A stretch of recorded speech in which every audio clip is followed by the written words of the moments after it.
ఉగ్రం వీరం మహావిష్ణుం జలందం సర్వతోముఖం నృసింహం భీష్ణం భద్రం మృత్యోర్ముచ్చునమామ్యహం. శ్రీ లక్ష్మీనారసింహాయ నమః. శ్రీమద్విఘ్నసుగురవే నమో నమః. మన పవన్ పుత్ర యూట్యూబ్ ఛానల్ ప్రేక్షకులకు వీక్షకులకు అందరికీ కూడా క్రోధినామ సంవత్సర ఉగాది శుభాకాంక్షలు. ఇందులో భాగంగా మనం ఇప్పుడు మకర రాశి గురించి చెప్పుకోబోతున్నాం. రాశులలో 10వ రాశి మకర రాశి. అయితే ఈ 10వ రాశిలో ఉండేటువంటి మకర రాశిలో ఉండేటువంటి వాళ్ళు సహజంగా ఎలా ఉంటారనేది మనం తెలుసుకుందాం. అసలు ఈ రాశిలో ఏ నక్షత్రాలు ఏ పాదాలు వస్తాయి మొట్టమొదట తెలుసుకుందాం. ఉత్తరాషాఢ నక్షత్రం 2, 3, 4 పాదములు, శ్రవణం 4 పాదములు, ధనిష్ట 2 పాదములు. ఉత్తరాషాఢ బో జా జి అనే అక్షరములు, శ్రవణంలో జూ జే జో ఖా అనే అక్షరములు, ధనిష్ట 2 పాదములు ఘా ఘీ అనే అక్షరములు వస్తాయి. ఇక ఈ రాశి వారు చాలామంది చాలాసార్లు అడుగుతున్నారు. గతంలో నేను చాలా వీడియోలు చేశాను ఒక 5-6 నెలల క్రితం. అందులో భాగంగా ఈ రాసుల వాళ్ళు ఎలా ఉంటారు, ఈ ఒక్క మకర రాశి గురించే కాదు అన్ని రాసుల వాళ్ళు ఎలా ఉంటారు, జీవనం ఎలా ఉంటుంది, వీళ్ళకి సంతానం ఎలా ఉంటుంది, ఎలాంటి భార్య వస్తుంది, ఎలాంటి ఉద్యోగం వస్తుంది, ఎటువైపు ప్రయాణం చేస్తారు, వీళ్ళ అభిరుచులు అభిప్రాయాలు ఎలా ఉంటాయి అన్నీ కూడా చెప్పాను నేను. అయినప్పటికీ కూడా ఒక్కసారి ఒక 2 నిమిషాల్లో మాత్రం కొన్ని విషయాలు చెప్పుకొని తర్వాత మనం రాశి ఫలితాల్లోకి వెళ్దాం. మకర రాశి వారు సహజం, మకరం అంటే మీ అందరికీ తెలుసు, మొసలి అనేటువంటి తెలుసు మీకు. దీని లక్షణం ఏంటంటే మొసలి పట్టు పట్టరాదు, పట్టిన విడవజాలరాదు. అంటే అది ఒక పట్టు పట్టదు, పట్టిందంటే మాత్రం గట్టిగా ఆ పట్టు విడవదన్నమాట. కాబట్టి ఈ రాశి వారి తత్వం కూడా ఏంటంటే సహజంగా దేన్ని పట్టు పట్టరు.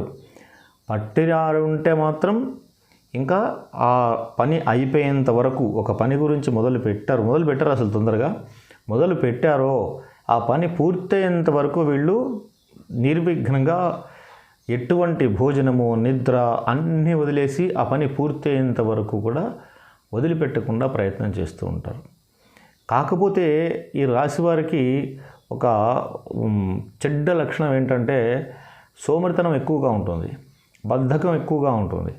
తమకు అవసరమైతేనే ప్రయత్నం చేస్తారు, అవసరం లేకపోతే ఎదుగాల అన్నీ కూడా అట్లా వదిలేసి తమ జీవనం ఏదో కొనసాగిస్తూ ఉంటారు. ఎక్కువగా వీరికి అత్యాశపరులే ఉండరు వీళ్ళు. ఇందులో తమకు కావలసినంత వరకు అంటే తమకి తమ కుటుంబ సభ్యులకు కావలసినటువంటి నిత్యావసరాలు ఉంటే చాలు సంతోషపడిపోతారు వీళ్ళు. అంతకంటే ఎక్కువ కూడా వీళ్ళు ఆశించరు. ఈ రాశి వారికి మరొక ముఖ్యమైనటువంటి విషయం ఏంటంటే ఎక్కువగా కూడా డబ్బు కంటే కూడా తమ యొక్క ఆత్మగౌరవానికి ఎక్కువ విలువనిస్తారు.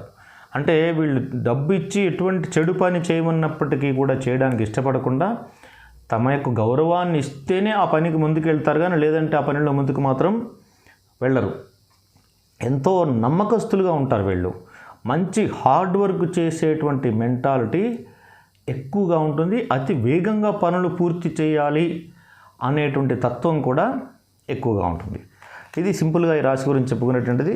అయితే ఈ రాశి వారికి ఈ సంవత్సరం గురువు మే 1వ తేదీ వరకు కూడా 4వ స్థానంలో అయినటువంటి మేషరాశిలో రజతమూర్తిగా ఉంటారు. తదుపరి 5వ స్థానంలో సువర్ణమూర్తిగా ఉంటాడు. శని సంవత్సరాది మొదలు సంవత్సరాంతం వరకు కూడా 2వ స్థానంలో సువర్ణమూర్తిగా ఉంటాడు. కుంభరాశిలో సువర్ణమూర్తిగా ఉంటారు. రాహుకేతువులు సంవత్సరాది వత్సరాంతం వరకు రాహు 3వ స్థానంలోను, కేతువు 9వ స్థానంలో రజతమూర్తులుగా ఉంటారు. సరే, ఈ మూర్తితత్వం తెలుసుకున్నాం.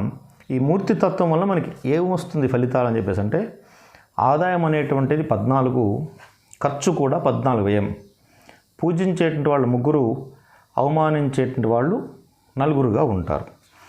ఈ రాశి వారికి ఈ విధమైనటువంటి గ్రహస్థితి పరిశీలించి చూస్తే 1వ తేదీ వరకు కూడా 4వ స్థానంలో బృహస్పతి మేషరాశిలో సంచారం వలన శరీరంలో కొంత తేజస్సు తగ్గుతుంది. అంతకుముందు ఉండేటువంటి వర్చస్సు తేజస్సు ఉండదు.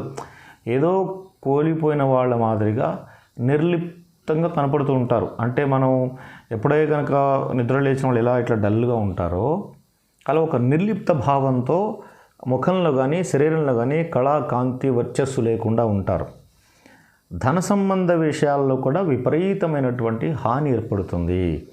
శనీశ్వరుడు ద్వితీయ స్థానంలో సంచారం చేస్తూ ఉన్నాడు కాబట్టి విపరీతమైన హాని, అంటే ధనం రావడం అనేటువంటిది చాలా కష్టంగా వస్తుంటుంది. అతి తీవ్రంగా ఆ ధనం రావడం అనేటువంటిది మీకు రావలసిందైనప్పటికీ కూడా మీరెవరినో అప్పడగడమో, ఎక్కడో అప్పులు తీసుకురావడమో, రుణాలు తీసుకోవడమే కాదు, మీకు రావలసిన ధనమైనప్పటికీ కూడా చాలా నిదానంగా వస్తూ ఉంటుంది.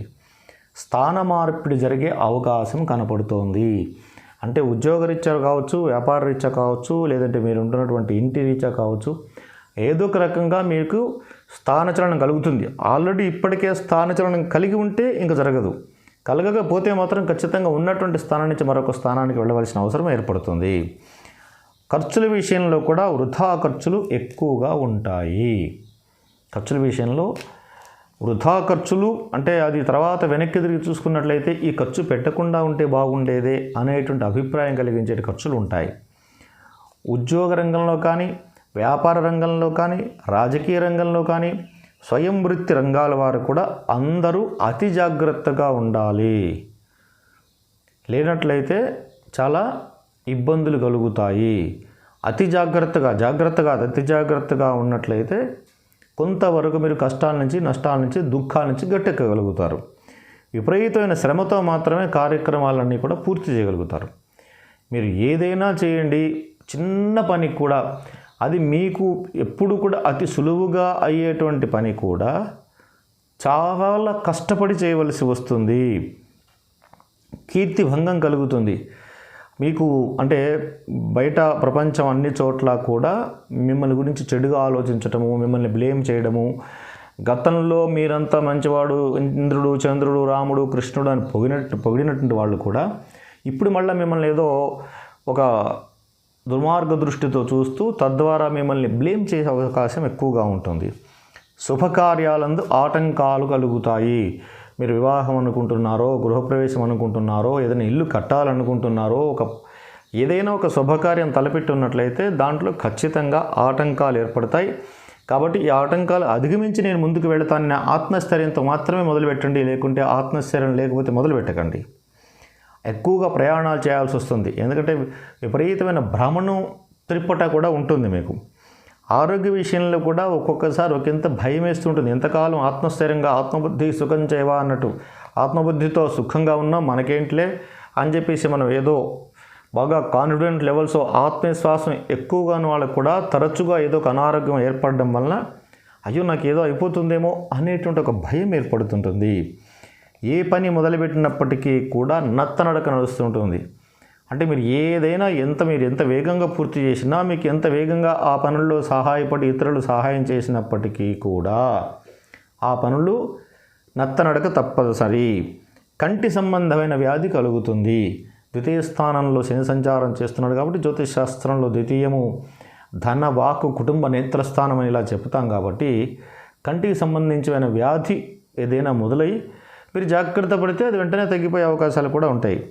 మే 1వ తేదీ తర్వాత నేను చెప్పే విషయాల్లో కొన్ని మార్పులు వస్తాయి. ఇప్పటిదాకా మనం చెప్పుకునే విషయాలు ఏంటంటే మే 1 లోపల. మే 1 తర్వాత పంచమ స్థానంలో బృహస్పతి వృషభ రాశిలో సంచారం చేస్తూ ఉంటాడు కాబట్టి మీరు అనుకున్నటువంటి ధన విషయంలో కొంత ధనలాభం చేకూరుతుంది.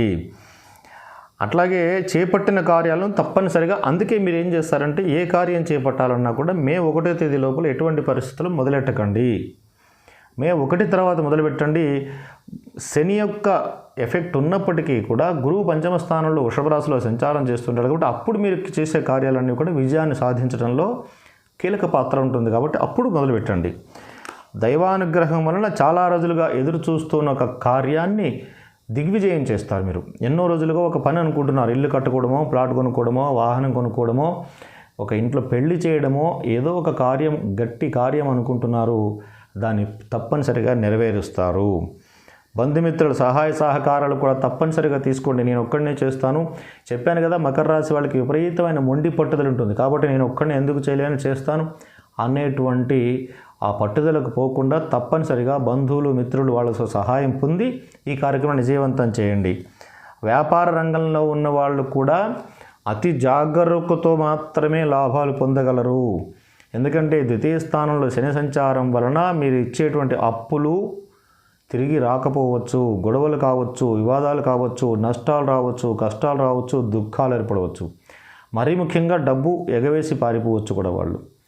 కాబట్టి వీలైనంత వరకు ఈ సంవత్సరము మకర రాశి వారు వచ్చే సంవత్సరం మార్చి వరకు కూడా ఎవరికి అప్పు ఇవ్వడం కానీ, షూరిటీ ఇవ్వడం కానీ, నా స్నేహితుడనో, నా మిత్రుడనో, మా అన్నయ్యనో, మా తమ్ముడనో ఎవరనుకోనో మీరు ఇచ్చారనుకోండి, ఇంక వాటిని మీరు మనమేమో చెప్తూ ఉంటాం కదా, పెద్దవాళ్ళు చెప్తారు కదా, ఇచ్చేసి మర్చిపోవడం అన్న సంగతి ఉంటుంది కదా, అలాగే దాన్ని పర్వాలేదు ఇవ్వకపోయినా అనుకుంటే ఇవ్వండి.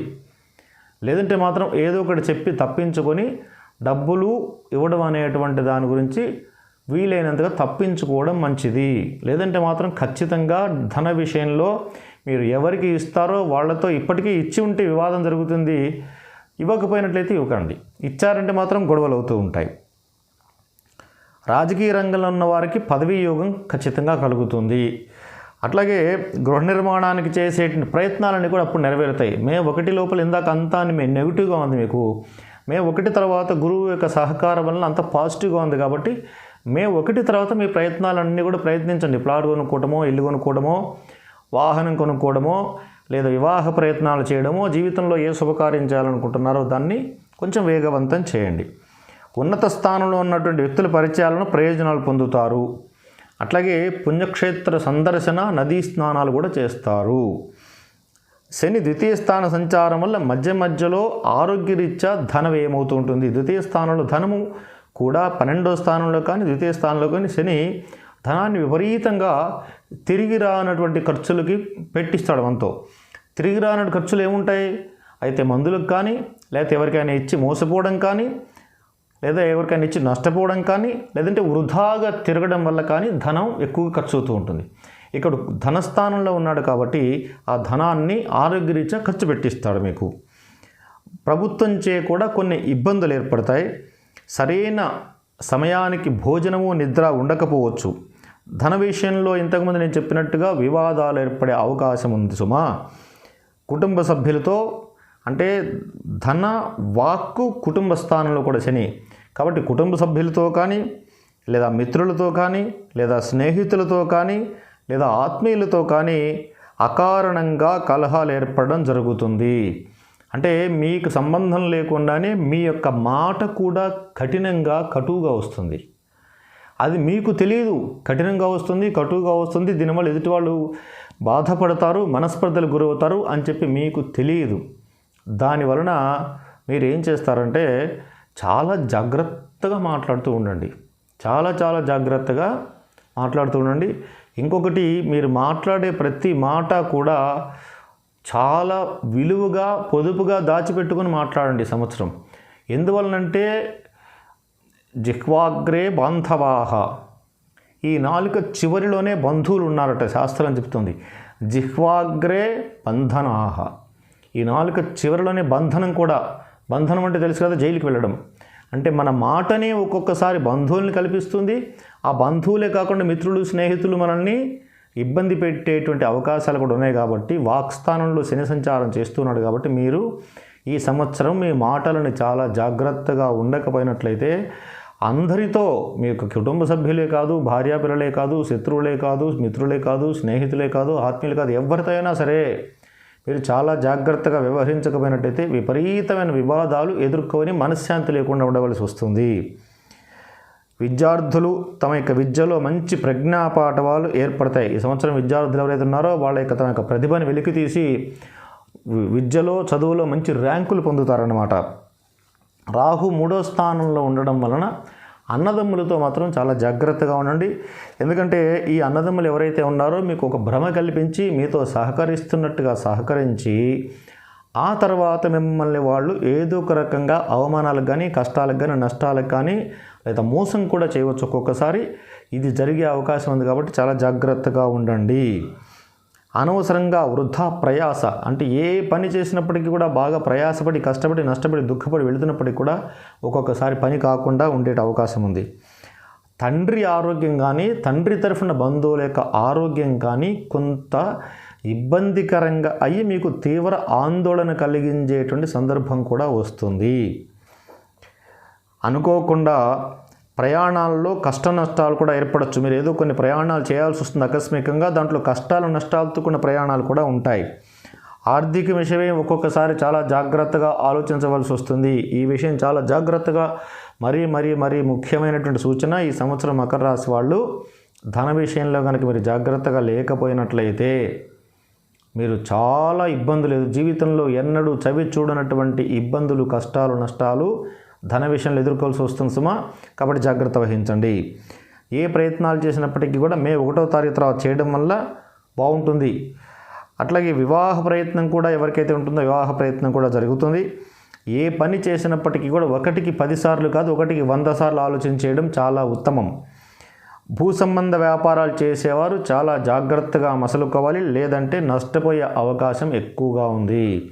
రియల్ ఎస్టేట్ బ్రోకర్స్ కానీ, రియల్ ఎస్టేట్ బిజినెస్ కానీ ఎవరైతే ఉంటారో వాళ్ళు జాగ్రత్తగా లేకపోయినట్టయితే, not only real estate business, మీరు ఏ వ్యాపార రంగంలో ఉన్నప్పటికీ కూడా వ్యాపారంలో లాభం రాకపోయినప్పటికీ లాభం వస్తుంది కదా అని చెప్పేసి అత్యాశకి పోయి ఎవరికైనా ఎక్కువగా మీరున్న మెటీరియల్ ఇచ్చేయడము, వాళ్ళ తర్వాత ఎగ్గొట్టి పారిపోవడము లేకపోతే ఇవ్వకపోవడం జరుగుతుంది.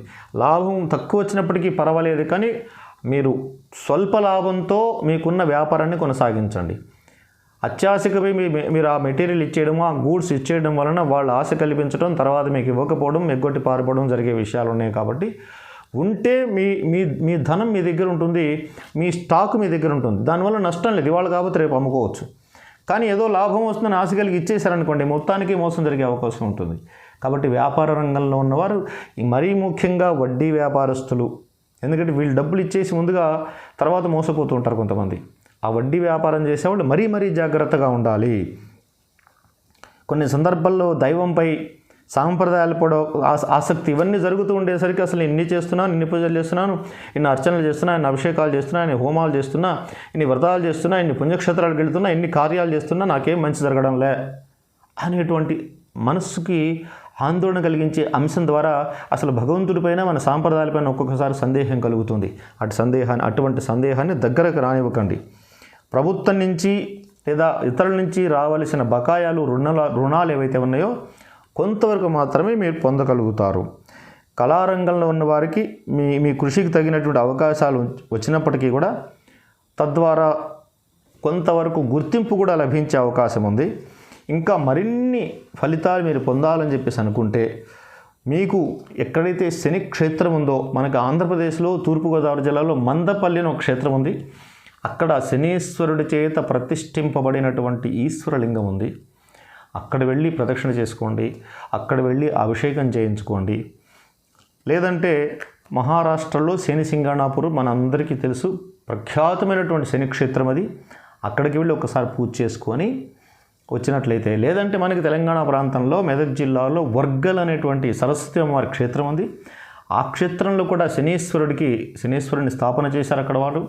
అక్కడైనా సరే వెళ్ళి అక్కడ ఆ స్వామికి, శనీశ్వర స్వామికి అభిషేకం శని త్రయోదశి రోజున కానీ, మాస శివరాత్రి రోజులు కానీ, ఇంకా ప్రత్యేకమైన రోజుల్లో అక్కడ చేస్తూ ఉంటారు పూజలు. అవి తెలుసుకొని అక్కడైనా కూడా చేసి వచ్చినట్లయితే అద్భుతమైన ఫలితాలు పొంది తద్వారా ధన నష్టాలు కొంతవరకు నివారించుకోగలుగుతారు. కుటుంబ సభ్యులతో సంతోషంగా గడపగలుగుతారు. ఇంకా మంచి ఫలితాలు పొందాలంటే నీలం రంగు ఉమ్మెత్త పూలతో ప్రదోష కాలంలో ఈశ్వరుడికి ఆరాధన చేసినట్లయితే, శనీశ్వరుడు అనేది నీలం రంగు కదా, నీలం రంగు శంకు పుష్పాలు కూడా దొరుకుతాయి, శంఖ ఆకారంలో ఉంటాయి. అట్లాగే నీలం రంగు ఉమ్మెత్త పూలు నీలం రంగు ఉంటాయి, తెల్ల రంగు కూడా ఉంటాయి. నీలం రంగు పూలు చాలా ఇష్టం ఈశ్వరుడికి. మీ అందరికీ చూడండి, ప్రకృతిలో దొరికేటువంటి వస్తువులతో మాత్రమే, ఖరీదైన వస్తువులు ఏం లేదు, మనం ఎక్కడంటే అక్కడ వెళ్ళి కోసుకోవచ్చు. కాకపోతే నీలం రంగు ఉమ్మెత్త చెట్టు చాలా తక్కువగా ఉంటాయి. వెతకాలి ప్రయత్నం చేత, అంటే శ్రమ పడాలి. శని శ్రమకు గురి చేస్తాడు, గుర్తుపెట్టుకోండి బాగా. ఏ పని చేసినా శ్రమపడి చేయవలసిందే శని ఉండేటప్పుడు మనకి. కాబట్టి ఆ శ్రమతో మీరు ఆ నీలం రంగు పుష్పాలు వెతకండి, అవి ఈశ్వరుడు సమర్పించండి. అద్భుతమైన ఫలితాలు వస్తాయి. ఈశ్వరుడు తొందరగా ప్రసన్నమవుతాడు. ఈశ్వరుడు ప్రసన్నుడైతే శని అనుగ్రహం మనకు తొలగినట్టే. శని ఆగ్రహం తొలగి శని అనుగ్రహం తొలుగుతుంది. కాబట్టి ఈ ప్రతి అమావాస్య రోజున నీలం రంగు పుష్పాలతో అర్చన చేయడం కానీ, లేదా కాలభైరవ స్వామి వారికి అమావాస్య రోజు సాయంత్రం పూట గుమ్మడికాయ దీపం పెడతారు. కాలభైరవ స్వామి ఉండేటువంటి క్షేత్రాల్లో మీరు తెలుసుకుంటే తెలుస్తుంది. మన బూడిద గుమ్మడికాయ ఉంటుంది, పండు గుమ్మడికాయ కాకుండా దాన్ని కట్ చేసి దానిపైన దీపం పెడతారు. దీపం పెట్టి అది స్వామికి హారతిగా ఇస్తారు. ఇలాంటివి చేయండి. ఇలాంటి పూజలు చేసినట్లయితే మీకు అద్భుతమైనటువంటి ఫలితం కలుగుతుంది. ఇకపోతే మకర రాశి వారికి మనకి ఏ సంఖ్య బాగా కలిసి వస్తుంది? జ్యోతిష్ శాస్త్ర ప్రకారం, న్యూమరాలజీ ప్రకారం ఆలోచించినట్లయితే మకర రాశి వారికి 4, 5, 6 సంఖ్యలు, అంటే ఈ సంఖ్యలో ఉండేటువంటి వాహనాలు తీసుకోవడం కానీ, 4, 5, 6 తేదీల్లో మీరు ఏదైనా పని చేయడం కానీ, అట్లాగే 5వ తేదీ అంటే 14వ తేదీ కూడా 5వ తేదీ కిందకే వస్తుంది. 1 + 4 5. అట్లాగే 15వ తేదీ కూడా 1 + 5 6. కాబట్టి 13వ తేదీ కూడా 1 + 3 4. 4, 5, 6 తేదీలు, 13, 14, 15 తేదీల్లో మీరు ప్రతి నెలలో ఏ పని చేసినా కూడా మంచి ఫలితాలు సాధిస్తారు. అట్లాగే ఈ రాశి వారికి చక్కటి అభివృద్ధిని సూచించేటువంటి దిశలు ఏవని చెప్పేసి అంటే దక్షిణ దిశ బాగా కలిసి వస్తుంది. మకర రాశి వాళ్ళకి దక్షిణ దిశలో ఉండేటువంటి ఇల్లు కొనుక్కోవడమా, దక్షిణ దిశలో ఉండేటువంటి ప్లాట్ కొనుక్కోవడమా, దక్షిణ దిశలో ఉండేటువంటి అపార్ట్మెంట్లో ప్లాట్ కొనుక్కోవడమా చేసినట్లయితే మీ యొక్క జాతక చక్ర ప్రకారం వాస్తు కూడా వృద్ధిలోకి వచ్చి, వాస్తు ప్రకారం వృద్ధిలోకి వచ్చేటువంటి అవకాశాలు ఎక్కువగా ఉంటాయి. వీరికి అనుకూలించేటువంటి వర్ణములు, రంగులు ఏవి అని చెప్పేసి అంటే ఇంద్రనీలం అంటారు, మయూరకంఠ నీలము. మయూరకంఠం అంటే నెమలి కంఠంలో ఉండేటువంటి నీలము, కాకి నీలమని, ఇట్లా మొత్తానికి నీలం రంగు బాగా పనిచేస్తూ ఉంటుంది. అట్లాగే డార్క్ గ్రీన్, ముదురు ఆకుపచ్చ రంగు కూడా బాగా పనిచేస్తుంది వీళ్ళకి. కాబట్టి ఈ రంగుతో ఉండేటువంటి వాహనాలకు మాత్రమే ఇది ఉపయోగిస్తూ ఉంటుంది.